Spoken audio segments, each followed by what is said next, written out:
Bonjour maman. Mais ça n'est que rien.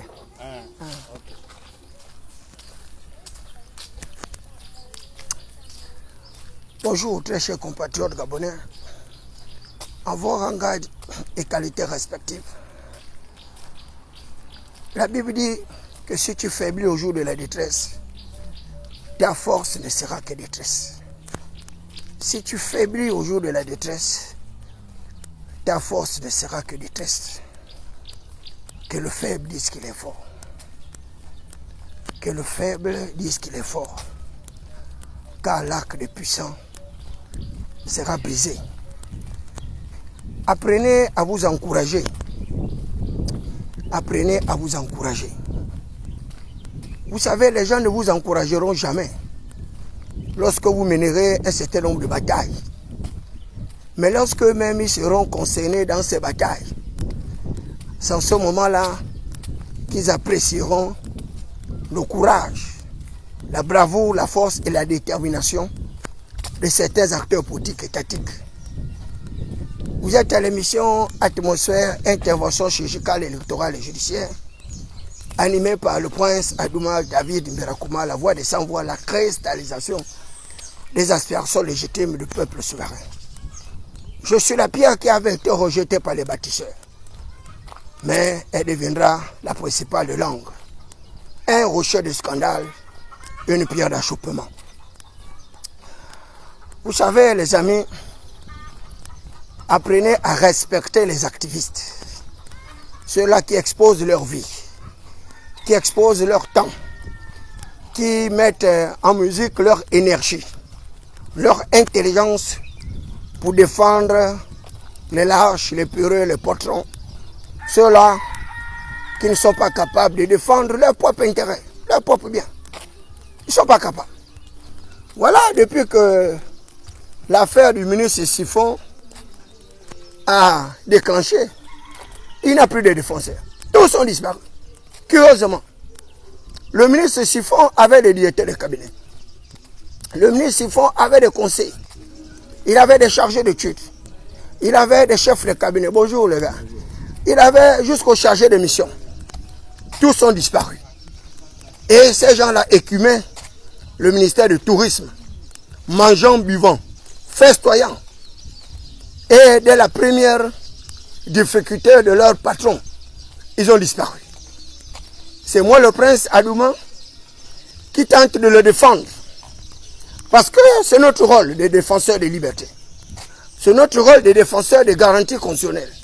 C'est notre rôle de défenseur justement de notre démocratie pluraliste qui est aujourd'hui menacée par une bande d'avatars politiques sans base législative. Ceux-là qui hier se battaient pour la démocratie sont désormais les monarques. Ceux-là qui hier se battaient pour la liberté sont devenus des autocrates. Certains vont même plus loin, violents jusqu'aux immunités. Voilà un sénateur élu dont l'élection n'a pas été contestée, dont l'élection a été validée par la Cour constitutionnelle. Or, les arrêts de la Cour constitutionnelle sont insusceptibles de recours. Les arrêts de la Cour constitutionnelle ont l'autorité de la chose jugée. Les arrêts de la Cour constitutionnelle ont un caractère exécutoire.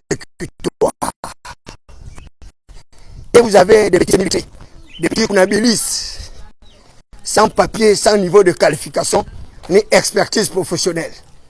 Ce sont eux qui disent oye, oye, oye. Ils soutiennent la cupidité. Ils soutiennent la bêtise et la médiocrité. Et à travers des raisonnements fallacieux, ils arrivent à dire non, le ministre Siphon n'était pas allé prendre ses insignes parce qu'à l'Assemblée, il y a un règlement intérieur, comme si le règlement intérieur de l'Assemblée pouvait surseoir une immunité, comme si le règlement intérieur de l'Assemblée pouvait surseoir un arrêt de la Cour constitutionnelle. Et c'est pourquoi je leur mets toujours au défi que si vous avez les papiers, venez débattre avec moi, David Mberakouma. Quel que soit le domaine, quelle que soit la discipline, vous me trouverez. Là, nous sommes dans les principes du respect de l'état de droit.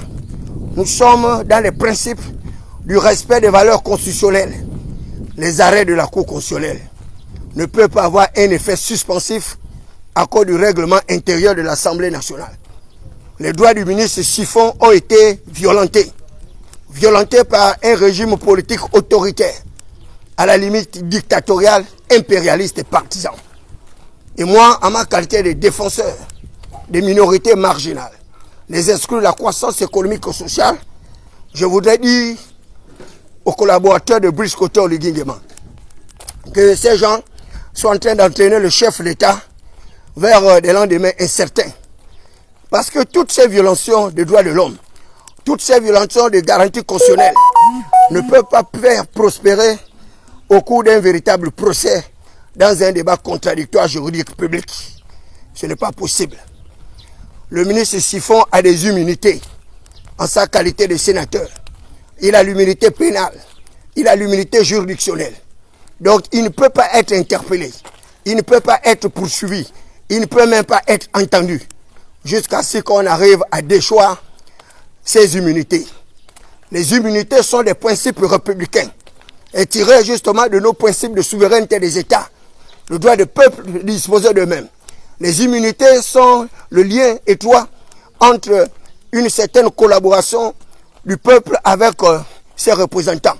Et c'est pourquoi on parle de démocratie représentative. Parce que les élus du peuple sont les représentants du peuple et c'est le peuple qui en est le détenteur exclusif de sa souveraineté. Et c'est pourquoi par le transfert des délégations du pouvoir du peuple vers ses souverains, eh bien, ces gens sont immunisés. Donc, les immunités du chef de l'État, Brice Côté Oligui Nguema, ne peuvent pas être violées pendant l'exercice de son pouvoir. Même en cas de haute trahison, il faudra une procédure particulière qui est à l'intérieur de votre constitution pour pouvoir engager un certain nombre d'actes réglementaires ou juridiques. Mais pourquoi est-ce que vous respectez les immunités de Brice Côté Oligui Nguema et vous refusez de respecter les immunités du sénateur Siphon? Ici, c'est bien dommage et c'est malheureux que le Gabon ne soit plus un véritable havre de paix, un véritable état de droit qui respecte justement les normes et valeurs juridiques. Et c'est pourquoi ce matin, je voudrais m'insurger contre cette procédure bancale, contre cette procédure antidémocratique et anti-juridique, voire même anticonstitutionnelle. Si vous voulez poursuivre le ministre Siphon, vous devez vous adresser au Sénat pour qu'il puisse perdre ses immunités. Mais comme vous avez la jurisprudence de Tony Ondomba, vous avez la jurisprudence de Justin Dunangoy, un ancien repris de justice, devenu sénateur, et devenu d'ailleurs le père du groupe parlementaire de l'Union démocratique des bâtisseurs. L'Union démocratique des bâtisseurs aujourd'hui fait honte à la partie. L'Union démocratique des bâtisseurs fait honte à la nation. Ce parti politique fait honte à Brice Côté Oligui Nguema. Et c'est pourquoi lorsqu'on m'a demandé d'adhérer dans ce parti, j'ai catégoriquement dit non. Parce que je suis jaloux de ma liberté. Je suis jaloux des principes démocratiques de mon pays. Ce sont des fondements que nous avons combattus pendant plus de 30 ans. 35 ans d'apprentissage démocratique. On ne peut pas faire un combat vers l'uniformisme, vers le totalitarisme, vers l'absolutisme, vers le conformisme, vers la standardisation unitaire de la pensée. La standardisation unitaire de la pensée ne peut plus prospérer au Gabon. Vous pourriez emprisonner les leaders d'opinion. Vous pourriez emprisonner toutes les personnes que vous voulez. Parce qu'ils ont des points de vue divergents. Parce qu'ils ont des points de vue totalement en opposition de vôtres. Mais il y a ce qu'on appelle la minorité majoritaire. Et c'est cette minorité majoritaire-là à laquelle j'appartiens. Et nous continuerons à dire la vérité au chef de l'État. N'en déplaise à nos détracteurs. N'en déplaise à nos conspirateurs. N'en déplaise à tous ceux-là qui ont choisi la voie d'un Kounabélis béat. Un Kounabélis sans perspective de paix, de partage et de développement. Un Kounabélis sans aucun niveau de profitabilité pour le peuple souverain. L'Union démocratique des bâtisseurs ne peut pas être considérée comme un parti autocratique, comme un parti népotiste, comme un parti dictatorial. Il y a des valeurs à l'Union démocratique des bâtisseurs. Il y a des êtres intelligents là-bas. Il y a des êtres intelligents qui ont besoin de faire valoir leurs compétences. On a bien vu mon très cher grand frère, Eloine Zondo, dont on a suivi le parcours avec méticulosité. Un fils de bas quartier de Faubourg de la baie de Cochon, qui s'est hissé à des prestigieuses fonctions jusqu'à être premier vice-président de l'Assemblée nationale. Un être qui s'est battu, qui a toujours su respecter ses adversaires, qui a toujours su respecter les opinions des autres. Mais qui êtes-vous pour ne pas respecter les opinions des autres? Au nom de qui, au nom de quoi? Vous flagellez la veuve, vous meurtrissez l'orphelin, vous handicapez les gens, parce que vous êtes devenus les seuls Gabonais, parce que vous êtes les seuls détenteurs de notre gabonitude, parce que vous êtes les seuls détenteurs de notre gabonité. Mais je voudrais vous dire ce matin, tant va la cruche à l'eau, elle finira par se briser. Je dis bien, tant va la cruche à l'eau, elle finira par se briser.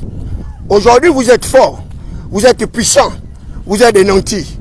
On a vu, il y a un passé relativement long, un Serge Maurice Mabouyala se retrouvait en prison. Et c'est moi, David Mberakouma, avec Marcel Ibama, avec Jean-Rémy Yama, du Job du Vung Diding, Alexandre Barreau-Chambrier et les autres qui étaient en train de nous battre au niveau du camp Roux pour obtenir la libération de Maurice Madiala. Accusé d'actes de détournement des fonds publics, accusé d'actes de concussion et autres, Serge Maurice Madiala se retrouve premier vice-président de l'Assemblée nationale. Et vous voulez qu'on vous respecte. Pendant ce temps, vous êtes là, vous protégez des criminels, vous protégez des voleurs, des gangsters, des brigands. Vous leur faites obtenir des immunités. Et à la fin, c'est pour vous attaquer à des menus frétins, à des personnes qui ne sont pas capables de se battre contre ce régime grabataire. Un régime eschatologique, un régime comateur, un régime apocalyptique qui est en train de détruire les fondements de nos valeurs démocratiques, qui est en train de détruire les fondements de notre vivre ensemble. Le Gabon est un havre de paix, considéré dans la sous-région comme un pays avec une très forte stabilité. Mais regardez comment vous êtes en train de tout détruire. Vous avez détruit nos quartiers, nos villes et villages. Vous avez détruit nos maisons. Et nous dormons à la belle étoile. Pour vous avoir apporté une aide réfléchie. Pour vous avoir soutenu pendant l'élection présidentielle. Pour légitimer votre pouvoir. Et en fin de compte, vous nous récompensez en monnaie de singe.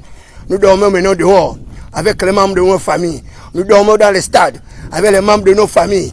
Et vous ne vous arrêtez pas. Vous venez une fois de plus encore détruire d'autres quartiers, d'autres villes et villages. Ça, c'est une gouvernance bourou-bourou, comme disait à l'époque Nguy Bandama à l'égard d'Ali Bongo-Niba. Ça, c'est une gouvernance irrésolument irréfléchie. C'est une gouvernance qui ne tient pas compte justement de la nature des Gabonais que nous sommes.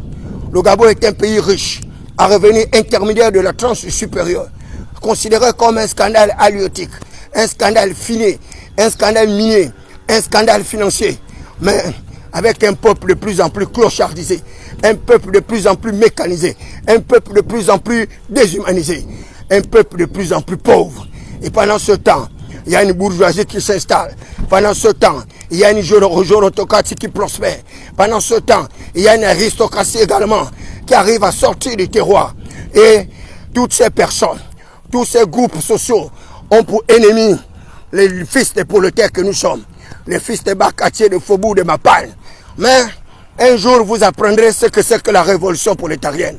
Lorsque l'esclave aura élevé son niveau de conscience, son niveau de savoir, son niveau de connaissance au plus haut de serre, pour devenir également une pierre qui n'aurait pas été rejetée par les bâtisseurs. À ce moment-là, vous apprendrez ce que c'est que le bon sens populaire, qui est la chose au monde la mieux partagée selon René Descartes. Nous ne sommes pas dans un système étatique sauvage, caractérisé par un esprit primitif, un instinct grégaire.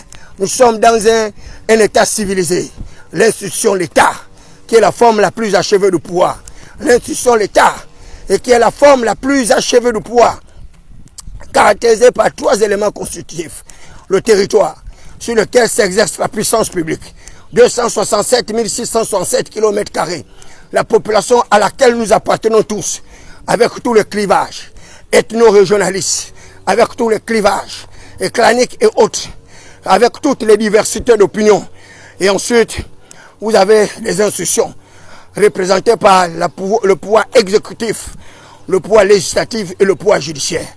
Mais regardez comment vous êtes en train de détruire les fondements de notre système étatique. Comment vous êtes en train de le désanobler. Comment vous êtes en train de le désorganiser, de le déstructurer. L'Union démocratique des bâtisseurs, un parti associé à des PDGistes réfractaires, des PDGistes qui hier ont combattu la démocratie. Ce sont eux aujourd'hui qui exaltent encore une fois de plus le monocolorisme. Une chambre bicamérale monocolore, avec les mêmes espèces d'égarés politiques, ces triomphalistes sans base législative, qui ont passé leur temps justement à soutenir des arguties, à soutenir des absurdités et à flageller justement le peuple qui est le souverain. Mais vous savez, si nous avons échappé à la première hécatombe, resserrez bien au rang. Parce que ce qui arrive finira par arriver. Et cette fois-ci, chacun payera au prorata du mal qu'il a fait dans ce pays. On ne peut pas comprendre qu'un député, qui plus est, un député de l'Union démocratique des bâtisseurs, un député de la nation, représentant de sa circonscription administrative et territoriale, pour avoir voté contre une loi unique, pour avoir voté contre une loi déséquilibrée, contre une loi discriminatoire, ségrégationniste, que ce député soit suspendu. Suspendu par qui? Par une lettre de Meï Moussi. Meï Moussi, je l'ai dit, et je le répète, ce type n'est pas un démocrate. Il ne le sera jamais. Et ces papiers sont à vérifier. Voilà quelqu'un qui combattait Ali Bongo Ondimba. Ali Bongo Ondimba était un dictateur. Il combattait Ali Bongo Ondimba. Ali Bongo Ondimba était caractérisé avec la malgouvernance. Mais lui-même, il a été entendu par la commission de la lutte contre l'enrichissement illicite pour le détournement supposé des fonds publics. On a bien vu son train de vie dispensieux, son train de vie ostentatoire, avec les bâtisses qui sont sortis en 2 années. Des bâtisses dont on peut évaluer le contenu, mais également le coût des facteurs productifs. Il a été protégé par le chef d'État Brice Oligui Nguema, qui a fait de lui un député pour ne pas être poursuivi. Et il a dépensé plusieurs centaines de millions de francs CFA. Tout le monde a bien vu sa campagne lorsqu'il était en train de combattre le prince de Ndéné. Il a dépensé de l'argent avec des transferts du bétail électoral, des bus et des bus. Ceux qui condamnaient hier, ceux qui récusaient avant-hier, il est le premier à le faire aujourd'hui. Et aujourd'hui, il caractérise maintenant l'autocratisme du pouvoir. Il arrive à suspendre un député pour avoir voté contre et un député de son camp, avec plus de 105 députés. Si un seul député arrive à jouer le rôle de la démocratie pluraliste que nous avons adopté, mais eux, ils veulent faire taire cette voix discordante. Mais je voudrais dire à nos amis que Pablo Ngoma, il paye le prix de son ostracisme. Il paye le prix de sa passion. Hier, il était passionné pour Ali Bongo Ondimba. L'honorable Pablo Ngoma, lorsque nous lui disons de faire attention, il était accroché justement à Ali Bongo Ondimba, comme une censure à la famille Bongo Ondimba. Et d'ailleurs, tout le monde le sait, que Kama Gadabani Marie-Joséphine, ma mère, est pratiquement la mère de Pablo Ngoma ou quoi là, Paco Ngoma ou Pablo Ngoma, le député. Et ensuite, pendant la transition, on a bien vu Pago ou quoi Ngoma là, le député suspendu, soutenir Oligui Nguema de manière aveugle, de manière irrésolument irréfléchie, de manière non contradictoire. Et tous ceux qui s'opposaient, tous ceux qui arrivaient à dire de faire attention à cette constitution mortifère, cette constitution qui exaltait le totalitarisme et l'absolutisme au pouvoir. Mais Pablo Ngoma était devant. Il était devenu un défenseur acharné de Brice Oligui Nguema, sans aucun niveau de réflexibilité. C'était un vent-à-guerre. Mais regardez comment il termine sa course, avec une suspension, rejeté par sa propre formation politique. Et là, s'il ne fait pas attention, on va l'exclure de ce parti politique. Et d'ailleurs, même si par mesure conservatoire, on n'arrive pas à l'exclure du parti politique, il est déjà en disgrâce avec les autorités de cette formation politique, dont il a défendu bec et ongle du côté de Makoko. On a bien vu comment votre Pablo ou Paco avait humilié, insulté Alain Claude Bibinze. Mais regardez là où il se retrouve aujourd'hui. Un député qui n'a plus de défenseur. Un député qui défendait les nobles causes, qui se retrouve lui-même désarmé. À peine l'exercice du pouvoir n'a même pas débuté. Nous ne sommes même pas encore entrés dans la 5e République. Et je vous ai dit qu'ils seront nombreux comme ça, qui ne rentreront pas dans la 5e République. Ils sont nombreux, qui n'entreront pas là-dedans. Certains mourront avant, certainement pas moi. D'autres iront en prison avant, certainement pas moi. D'autres vont perdre leur immunité, certainement pas moi. Et je vous avais averti. Voilà le ministre Chiffon. L'un des ministres les plus brillants de la gouvernance, c'est le ministre qui a des visibilité du tourisme. Il s'est investi corps et âme. Il s'est investi pour pouvoir donner un sens à ce ministère qui autrefois, lorsqu'on vous envoyait là-bas, eh bien, c'est que le chef d'État avait du mépris, sinon de la répugnance pour vous. Mais il a donné une visibilité à ce ministère. Il a organisé des caravanes touristiques. Il a identifié même la superbe village Kabaga, où Alexis Ndouna avait investi des tonnes et des milliards de béton sur la rive de l'Ogooué pour construire, je ne sais, son espace funéraire ou je ne sais quel site, qu'est-ce qu'il voulait faire. Un projet faramineux qu'il a fait dépenser peut-être, je ne sais pas combien de milliards. Et on a pu voir Kabaga à travers ces caravanes touristiques. On a pu voir les chutes, le Ogooué et autres, grâce au ministre Chiffon. Et il était en train de mettre une carte synoptique de notre tourisme pour que les expatriés et les étrangers également puissent visiter ces beaux sites, comme on arrive à visiter du côté de l'Ampassa, comme on appelle le pont Alien et autres. Et regardez comment ces gens-là le récompensent. Il est humilié, un membre de la structure gouvernementale, humilié par ses frères, humilié par ses amis, humilié par tout ce qu'il a accompagné, tout ce qu'il a soutenu. Tout le monde a disparu. Il n'a plus d'amis. Il n'a plus de conseil. Il n'a plus de directeur de cabinet. Il n'a plus rien. Et c'est cela le comble des Gabonais. Ils sont d'une versatilité que vous n'imaginez pas. Je vous dis, Brice Colton Oligui sera surpris. Tous ces gens-là qui disent oye, oye, sa famille Paoué qui est en train de le soutenir de manière aveugle. Ces gens-là seront les premiers à l'abandonner lorsqu'il y aura la surchauffe. Ses amis de Nguni, ces pseudo-détenteurs du pouvoir, lorsqu'il y aura la surfauche, ils vont abandonner Brice Colton Oligui Nguema. Il sera seul devant le cours du processus historique, devant sa trajectoire décennale. Il sera seul. Il sera abandonné de tous. Retenez bien ce que je dis. Brice Colton Oligui Nguema sera abandonné de tous. Tous ses amis l'auront abandonné. Mais il lui restera comme soutien ses simples épouses.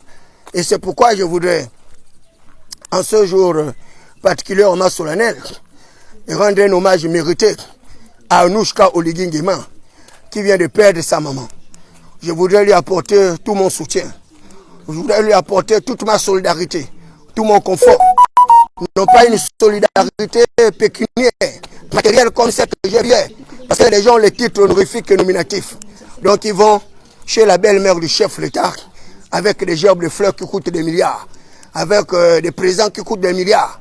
Mais c'est de la manipulation tout ça. Essayez de faire perdre ces gens-là leurs privilèges, leur poste de responsabilité. Vous verrez qu'ils deviendront comme David Brakouma. Mais moi, je n'ai jamais changé. Je n'ai jamais changé. J'ai toujours été celui-là qui a toujours défendu les nobles causes, qui a toujours défendu les plus faibles, qui a toujours défendu la logique, qui a toujours défendu le droit. Et nous continuerons à être ces leaders qui défendent le droit que nous avons toujours été et que nous serons toujours. Loin de nous, le Kounabélisme sans perspective de paix, de partage et de développement.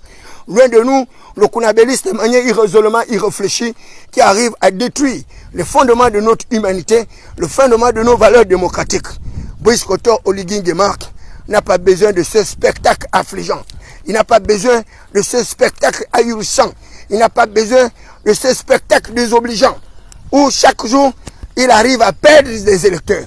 Chaque jour, il arrive à perdre son potentiel d'éligibilité. Chaque jour, il arrive à être décrédibilisé parce qu'il est associé à des individus qui sont réfractaires à toute idée d'émancipation du peuple. Ils sont réfractaires à toute idée de démocratisation du peuple. Ils sont réfractaires à toute idée de partage du pouvoir avec le peuple.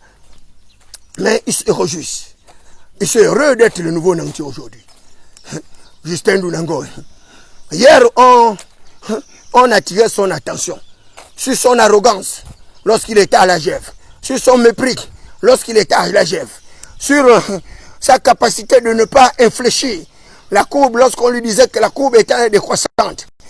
Lui disait que la courbe était ascendante. Lorsque je disais à M. Bengo, ministre des Travaux publics, qu'il n'est pas aisé de déchoir l'humilité de quelqu'un, lui disait que c'est le chef de l'État qui en avait décidé ainsi. Ils ont fait des choix, l'humilité d'Ali Akba Onanga Yobege. Et à la fin, ils lui ont fait perdre.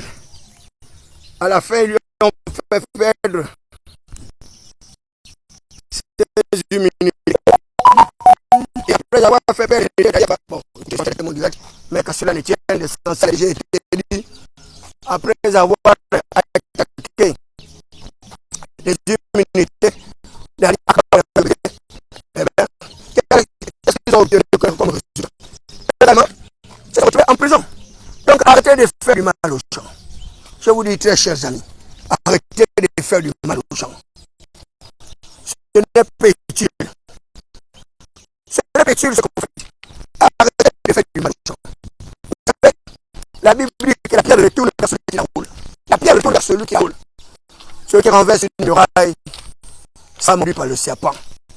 Je voudrais une fois de plus souhaiter mes sincères condoléances à notre maman, à notre Olivier, cette femme affective, cette femme qui a su attirer la sympathie des Gabonais parce qu'elle s'est investie dans tous les domaines sociétaux à travers le financement des micro-projets, à travers la protection des minorités, la protection de la veuve, orphelin et autres.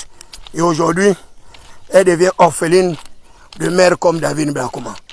Je voudrais lui dire que nous sommes de tout cœur avec elle et qu'elle continue sur cette lancée pour pouvoir protéger son mari, pour pouvoir légitimer son pouvoir. Ainsi soit-il.